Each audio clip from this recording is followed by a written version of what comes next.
1,10,887 appearance, जिसमें से 23,861 बच्चे पास हुए, यानी सिर्फ 21.52% का रिजल्ट। मेरा आज का वीडियो उन 78.48% बच्चों के लिए है जो अपना एग्जाम क्लियर नहीं कर पाए। नमस्ते and welcome back to the channel CS Pallavi Parihar this side.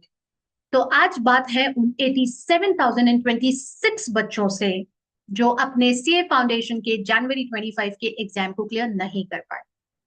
Alright guys, सबसे पहली और इंपॉर्टेंट चीज, कल भी तुमसे बोली थी कि बहुत सारा कॉन्सोलेशन मिल चुका होगा, बहुत सारे लोगों से तुमने सुन ली होंगी ये सारी चीजें और अपने आप को कंसोल कर चुके होंगे कि अब जो हो गया है हो गया है, अब इस पे ज्यादा माइंड करने या ज्यादा लोड लेने से कुछ भी नहीं बदलने वाला। वैसे बात तो सही है, बदलने तो कुछ भी नहीं वाला है, लेकिन अगर May 25 अटेम्प्ट का रिजल्ट बदलना है तो तुम्हें कुछ बदलना तो पड़ेगा। और क्या बदलना है? अगले 5 मिनट ये सारे बच्चे इस वीडियो को बहुत ध्यान से सुनने वाले हैं, क्योंकि इन 5 मिनट में मैं तुम्हें बताने वाली हूं वो 3 इंपॉर्टेंट चीजें, वो 3 महत्वपूर्ण बातें जो तुम्हें तुम्हारे May 25 के रिजल्ट को पॉजिटिव बनाने में हेल्प करें।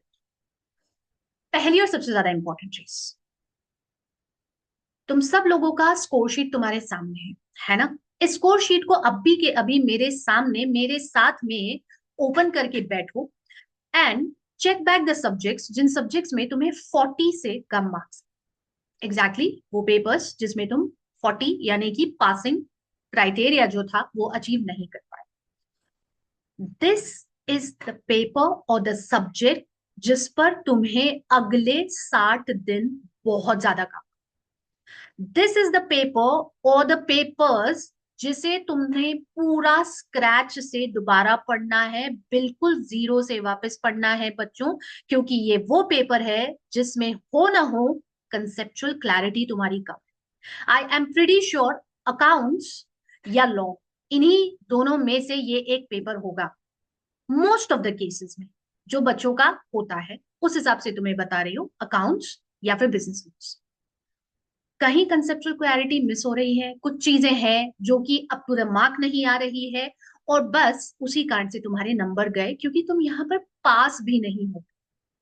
तो इसीलिए तुम्हें इस पेपर पर सबसे ज्यादा ध्यान देना है, शुरू से आखिर तक इसे पूरा दोबारा पढ़ना है, एंड दैट मीन्स इसके लिए तुम्हें अब रोज का कम से कम 5 घंटा निकालना होगा। एंड व्हेन आई से 5 आवर्स फॉर दिस पेपर और पेपर्स, इट मीन्स इसमें तुम्हारे जो भी मैराथन्स चल रहे हैं या तुम्हारे कुछ रिविजन सेशंस चल रहे हैं, इन सब के अलावा अगर मैराथन या रिवीजन सेशंस अभी नहीं स्टार्ट हुए हैं और थोड़ा रुक करके स्टार्ट होंगे तो तुम उन सेशंस को इन 5 आवर्स के साथ क्लब कर सकते हो, लेकिन ऑन एन एवरेज 5 घंटा इस पेपर या पेपर्स को तुम्हें देने पड़ेंगे।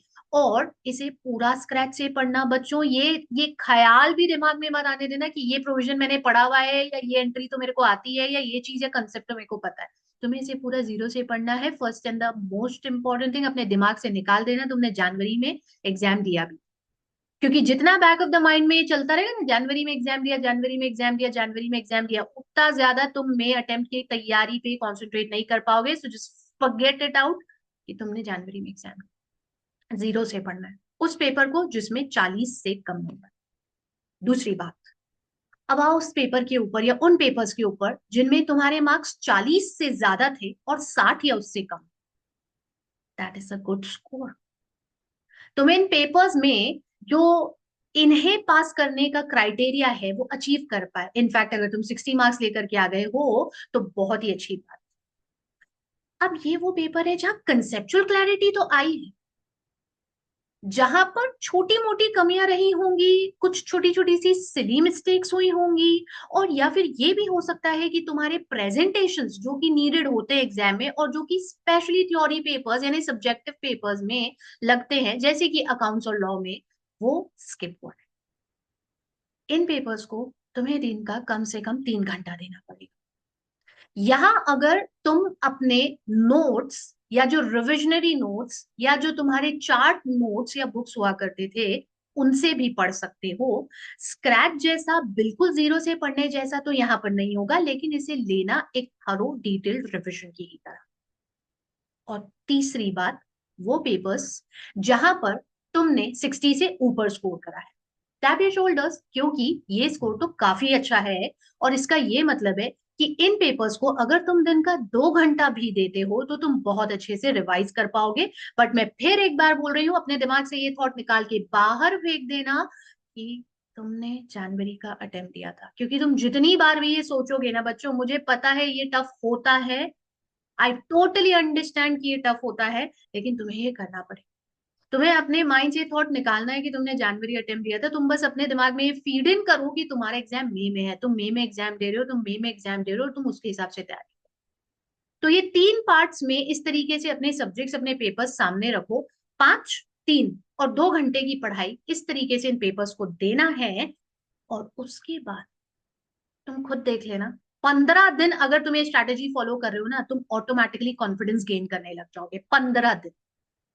बाकी हर सब्जेक्ट को लेकर के क्या क्या स्ट्रैटेजी रख सकते हो, इसके लिए तो हम सारे के सारे टीचर्स तुम्हें जल्दी ही मिलने वाले हैं, और अपने हर रिस्पेक्टिव सब्जेक्ट की स्ट्रैटेजी के अगले 60 दिन तक हम तुम्हारे साथ क्या क्या चीजें करवाएंगे और किस तरह से इन पेपर्स पर तुम्हारी ग्रिप बनेगी, ये सब हम तुम्हें वहां पर मिलकर बताएंगे।